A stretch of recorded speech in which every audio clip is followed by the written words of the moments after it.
bumababa na daw yung rating ni Sara. In fact, tumaas daw ang rating ni BBM, tumaas daw ang rating ni Lenny Robredo. So, what you said is right, but not to the extent na sobra na. Medyo bumababa na rin siya. Ibig sabihin, there are people who are affected about this, di ba? May mga supporters siya na nagbibitaw na rin. But still, marami pa rin mga diehard na Sara supporters. And that's very sad. Kasi nga, may mga nakita ko in interview sa kalsada, tatanong, sino iboboto mo sa 2028? Si Sara Duterte. Anong paborito mong nagawa ni Sara Duterte? Wala silang masabi, di ba? So, it's very sad that even after everything, meron pa rin mga tao that's supporting Sara Duterte. No? However, I am very, very hopeful kasi nga, bumababa yung ano niya, bumababa yung kanyang popularity and tumataas yung popularity ng iba. And I'm very hopeful na sana sa 2028, medyo matalino na yung mga voters natin.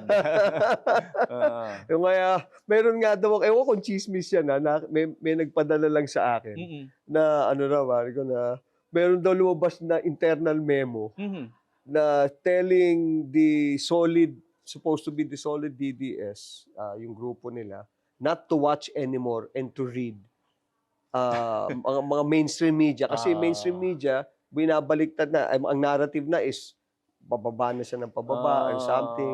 And ako naman, from my end, parang medyo, kasi I always, friends, alam niyo naman ako, I try to be apolitical. No? Pero when I analyze naman this one, attorney, why would you even try to field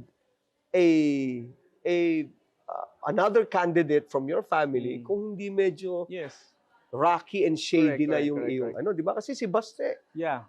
Baste and Padilla yun na di ba? Yung nachichismis. Binibiro ka lang, Baste and Padilla, pag na BP, tataas yung BP mo. Pag ba? Oo nga.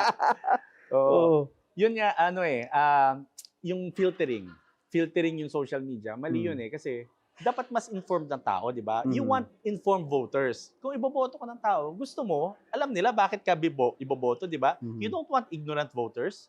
Iboboto ka dahil hindi nila alam yung nangyayari. You should not want that. Kailangan yung mga voters mo, informed. So you should not filter kung ano yung makikita. Dapat panuurin nila lahat ng mga pro and against sa mga kandidato.